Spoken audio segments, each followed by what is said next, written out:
Very good evening. Today, we'll be talking about the first unit of Module 4, which is called Innovation Assessment.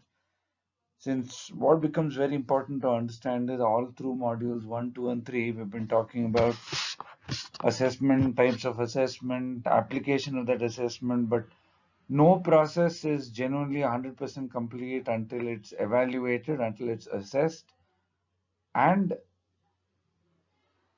taken forward towards 100% perfection.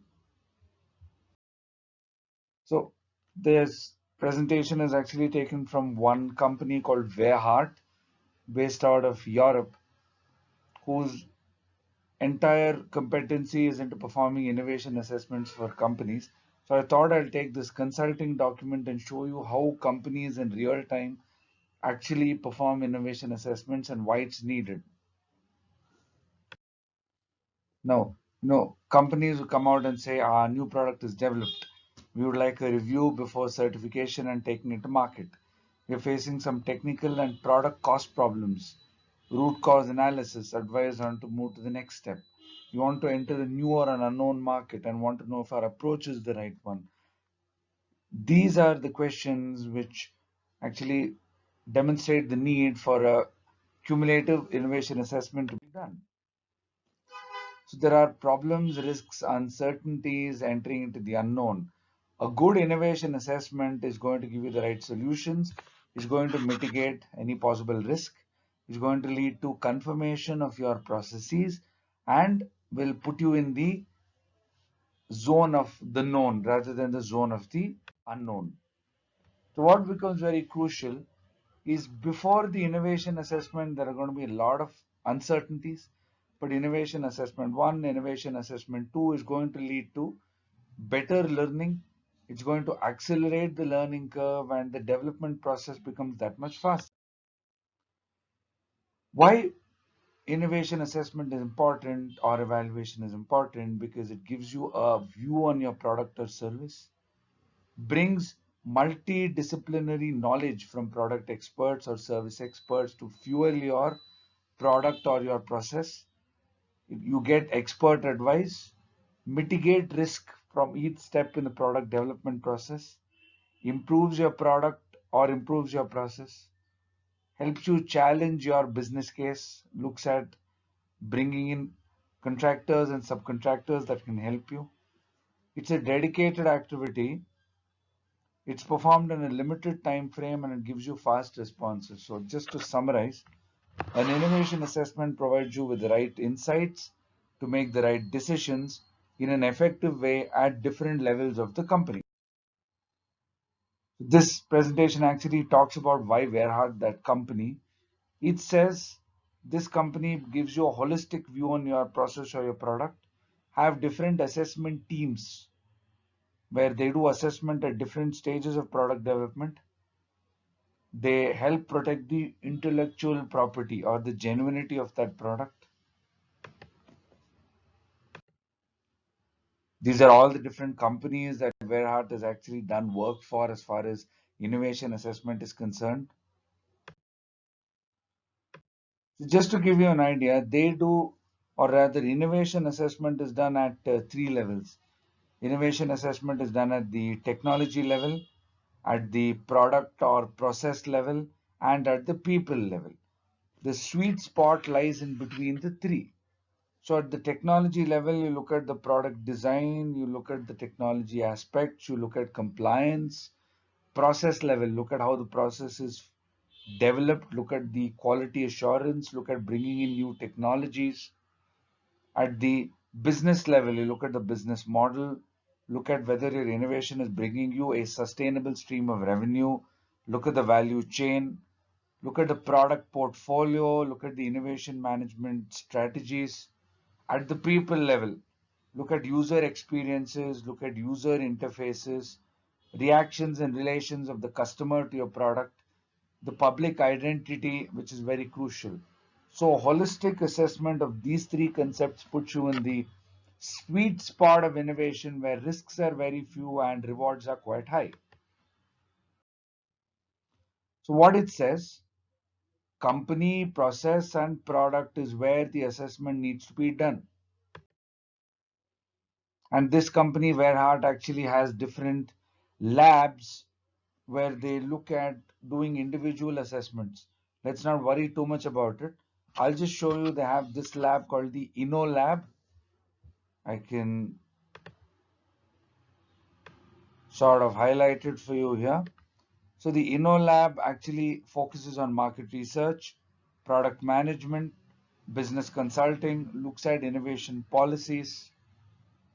So these labs are just, this is one of many labs which focuses on the holistic assessment process. So you can see these different labs actually form parts of n number of assessment teams that work together to study the effectiveness of the innovation process. Now, how is an innovation successful? Or rather, how is the assessment of innovation successful is when the communication is to be open.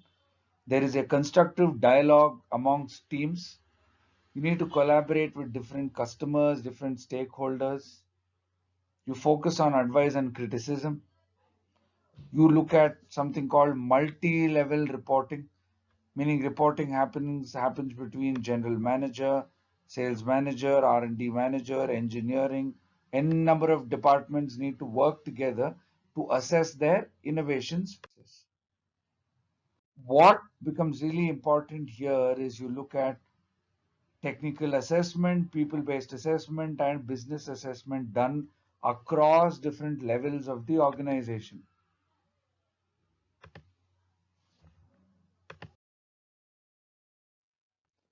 So what happens here is you need to look at technology management, different patents, research, the way you are incorporating it, the competence of the company to actually use that technology, and even customers for that matter, looking at emerging technologies from a company standpoint.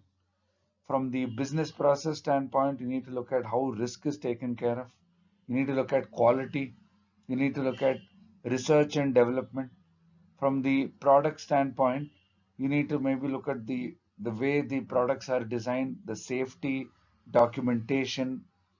See, because ticking all these boxes, you are adding value to the assessment process. You're looking at maturity assessment of the company, process, or product, mitigating risks, developing action plans, and more recommendations for the management.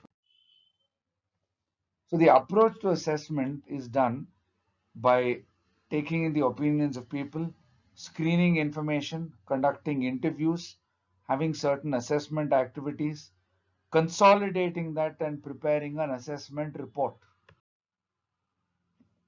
So just to give you an idea, in the intake process, you look at interactive meetings with customers and the assessment team, have company presentations or maybe even a company tour, look at information about company, process, and products.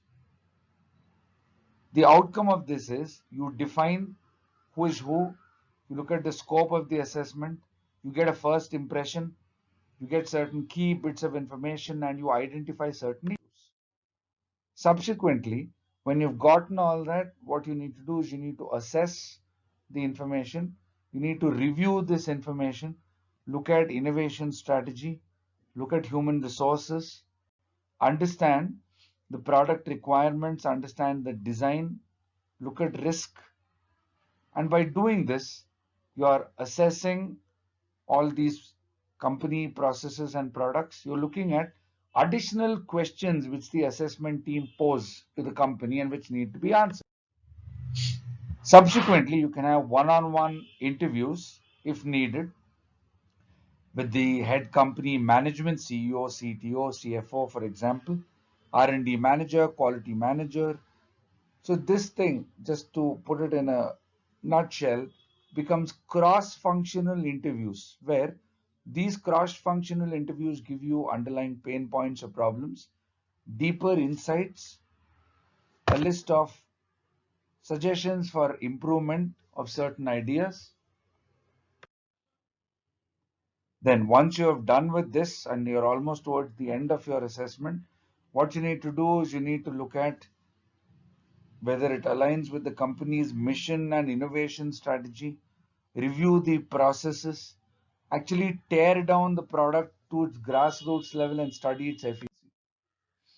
Once everything is done, you're in the process of consolidation and reporting. So when you prepare a report, it can be a book report plus a presentation with some slides on it. This gives you an excellent idea what your current state of innovation is once you have evaluated it with your recommendations and an action plan to go ahead to develop the innovations process. So once you've done all this, you can even look at recurring assessments, assessment 2, 3, 4, etc. Different technical testing, troubleshooting, maybe even training.